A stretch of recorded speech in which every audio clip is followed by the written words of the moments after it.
ഹൃദയം മാറ്റിവെക്കൽ ശസ്ത്രക്രിയയ്ക്ക് വിധേയരായ കൊല്ലം അഞ്ചൽ ഏരൂർ സ്വദേശി 13-കാരിയുടെയും അങ്കമാലി സ്വദേശി 28-കാരൻ്റെയും ആരോഗ്യനിലയിൽ പുരോഗതിയെന്ന് എറണാകുളത്തെ ലിസി ആശുപത്രി അധികൃതർ. ഹൃദയം നൽകാൻ തയ്യാറായ ഐസക് ജോർജിൻ്റെയും ബിൽജിത്തിൻ്റെയും കുടുംബത്തിന് നന്ദി പറഞ്ഞ് ശസ്ത്രക്രിയയ്ക്ക് വിധേയരായവരുടെ കുടുംബം സംസ്ഥാനത്ത് അവയവദാനത്തിന് പ്രാധാന്യം കുറച്ചുകൂടി വർദ്ധിപ്പിക്കണമെന്ന് ആശുപത്രി അധികൃതർ അഭിപ്രായപ്പെട്ടു. ഇന്ന് ആർക്കുമത്ര ധൃതിയില്ലായിരുന്നു.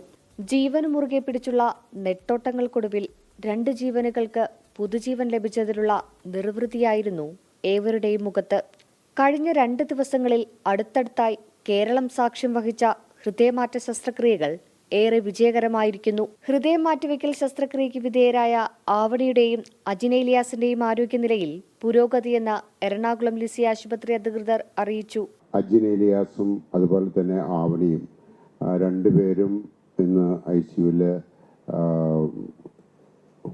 അവർ വളരെ നന്നായിട്ട് ഇമ്പ്രൂവ് ചെയ്തു വരുന്നു. ആവണി കൃഷ്ണയുടെ നില വളരെ തൃപ്തികരമാണ്. വെന്റിലേറ്റർ സപ്പോർട്ട് മാറ്റി രണ്ടുപേരും സ്റ്റേബിളായിട്ട് ഭക്ഷണം കഴിക്കുന്നു. കൊല്ലം അഞ്ചൽ സ്വദേശിയായ 13 വയസ്സുകാരി ആവണിക്കും അങ്കമാലി സ്വദേശി അജിനേലിയാസിനുമാണ് ഹൃദയമാറ്റ ശസ്ത്രക്രിയയിലൂടെ പുതുജീവൻ ലഭിച്ചത്. ഐസക് ജോർജ് ഞങ്ങൾ കണ്ടിട്ടില്ല, എന്നിരുന്നാലും ഈ പറയുന്ന വീഡിയോയിലും ഫോട്ടോയിലൊക്കെ കണ്ട് വളരെയേറെ കടപ്പാടുള്ളൊരു കുടുംബമാണ് അവരുടെ വീട്ടുകാർ അവരെടുത്തൊരു തീരുമാനം.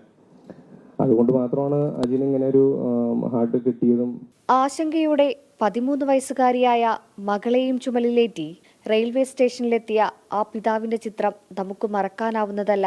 ആശങ്കകൾക്കൊടുവിൽ പ്രതീക്ഷാനിർഭരമായ മുഖത്തോടെയാണ് ഇന്ന് അവളുടെ മാതാപിതാക്കളും എത്തിയത്.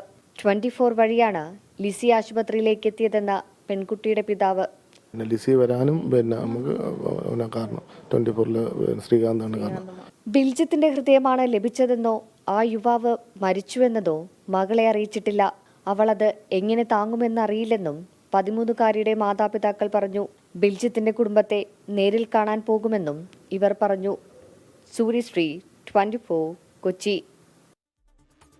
ലോകത്തെവിടെയായാലും ഏത് സമയത്തും 24 വാർത്തകളും ഓഗ്മെന്റഡ് റിയാലിറ്റി പാക്കേജുകളും എക്സ്പ്ലെയിനറുകളും വിശദമായി കാണാൻ ഞങ്ങളുടെ YouTube ചാനൽ നിങ്ങൾക്ക് സബ്സ്ക്രൈബ് ചെയ്യാം.